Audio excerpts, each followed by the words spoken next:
शांति। 18 जनवरी 1969 अव्यक्त बाप दादा द्वारा प्राप्त किया दिव्य संदेश। आज जब मैं वतन में गई तो बाबा नहीं दिखाई दिए। थोड़ी देर के बाद बाबा को देखा तो मैंने पूछा, आप कहाँ गए थे? बाबा बोले, आज गुरुवार का दिन है तो सभी बच्चों के पास चक्र लगाने गए थे। वैसे तो साकार रूप में इतने थोड़े समय में सब जगह नहीं पहुंच सकता था। अब तो अव्यक्त वतन में अव्यक्त विमान द्वारा रॉकेट से भी जल्द पहुंच सकते हैं। हमने कहा, बाबा आपने चक्र लगाया तो उसमें आपने क्या देखा?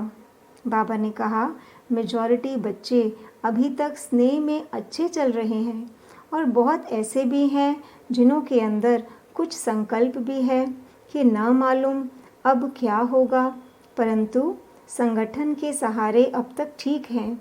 बाबा ने कहा कि स्नेह के आधार पर जो बच्चे अभी तक ठहरे हुए हैं, तो अब स्नेह के साथ ज्ञान का फाउंडेशन ज़रा भी ढीला हुआ तो बच्चों पर वायुमंडल का असर बहुत सहज हो सकता है।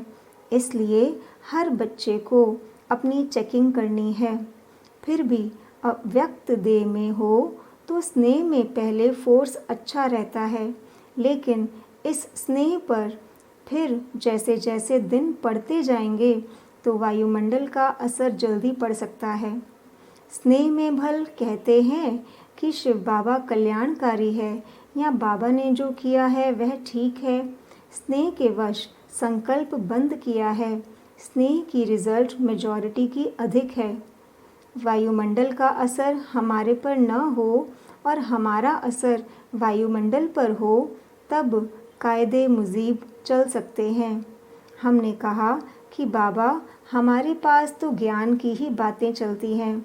तब बाबा ने कहा, बच्ची ज्ञान की फाउंडेशन से अपने को संतुष्ट रखें, ऐसे बच्चे थोड़े हैं। तो आज बाबा ने यह रिजल्ट बताई और कहा कि सभी को जाकर सुनाना कि वायुमंडल को हमें चेंज करना है, ना कि वायुमंडल हमें चेंज करे। फिर भोग स्वीकार कराने के बाद बाबा ने एक सीन दिखाई। एक बहुत बड़ा हॉल था जिस हॉल में चारों ओर से बहुत बदबू आ रही थी। उस कमरे में 2-3 बहुत अच्छी खुशबूदार अगरबत्ती जल रही थी। धीरे धीरे अगरबत्ती की खुशबू ने बदबू को दबा दिया। बाबा ने सुनाया, देखो बच्ची, चारों तरफ बदबू का वायुमंडल था, लेकिन इतनी सी अगरबत्ती ने वायुमंडल को बदल दिया।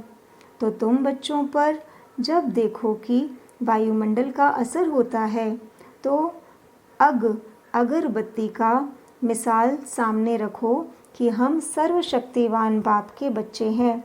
अगर वायुमंडल का असर हमारे पर आए तो इससे तो अगरबत्ती अच्छी है। जब तुम बच्चे पावरफुल खुशबूदार बनेंगे तब यह वायुमंडल दब जाएगा। बाबा ने कहा, अब हर एक बच्चे को शिक्षा तो मिली है। शिक्षा भी सबसे बड़े मीठे रूप में सुनते हैं, लेकिन जैसे मीठे रूप से सुनते हो उसी मीठे रूप से धारण भी करना है। मीठापन चिपकता बहुत जल्दी है। जो ऐसे मीठा बनेंगे तो बाप से चिपक जाएंगे। याद और मीठापन नहीं होगा तो अलग अलग रहेंगे। जैसे नमकीन चीज़ आपस में कभी नहीं मिलती है, तो जो ऐसे होंगे उनकी अवस्था योग युक्त नहीं रहेगी। अब जैसे बच्चों ने सुना वैसे ही धारण करेंगे तो बहुत बल मिलेगा।